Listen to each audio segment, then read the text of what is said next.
Trump హయాంలో భారతదేశాన్ని ప్రేమపూర్వకంగా చూస్తూ పాకిస్తాన్ని శాంతం శత్రువులాగా భారత్ ఎట్లా ఫీల్ అవుతుందో అట్లాగే ఫీల్ అయింది అమెరికా. కాకపోతే బైడెన్ వచ్చినప్పటి నుండి మళ్ళీ చైనాతో కొంత స్నేహాన్ని మెయింటైన్ చేస్తున్నాడు, పాకిస్తాన్ని మళ్ళీ ప్రోత్సహిస్తున్నాడు. ఎఫ్ఏటిఎఫ్ ఏదైతే ఫైనాన్షియల్ యాక్షన్ టాస్క్ ఫోర్స్లో నిషేధంలో ఉన్నటువంటి పాకిస్తాన్ని ఆ నిషేధం నుంచి బయటికి తీసుకొచ్చాడు, అప్పులు ఇప్పించాడు, దాన్ని సస్టైన్ చేసుకుంటూ వస్తున్నాడు.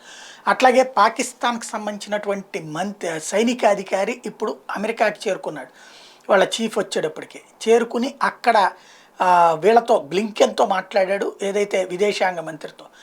ఏమని అంటే కాశ్మీర్ విషయంలో ఐక్యరాజ్య సమితిలో ఉన్నటువంటి తీర్మానాల ప్రకారం జరగాలి, అంతర్జాతీయ సమాజం అంతా జోక్యం చేసుకుని అర్జెంటుగా కాశ్మీర్ సమస్య పరిష్కరించాలి. మేమైతే పీఓకేలో ప్లెబిసైట్కి సిద్ధం అంటున్నాం, అలాగే కాశ్మీర్ ఏదైతే భారత్లో ఉన్న భూభాగాన్ని కూడా కలిపి స్వాధీనం చేసుకునేటువంటి దిశగా ఆ రెండింటినీ కలిపి ఒక దేశంగా ఉండేలా సహకరించాలి అంటూ ఆ సమస్య పరిష్కారం కాకపోతే ఎప్పటికీ ఇదే ఉంటుందంటూ పాడిందే పాటరా పాచిపళ్ళ దాసుడా అన్నటువంటి కోణంలో మరొకసారి ఈ డ్రామాకి తెర తీసింది పాకిస్తాన్.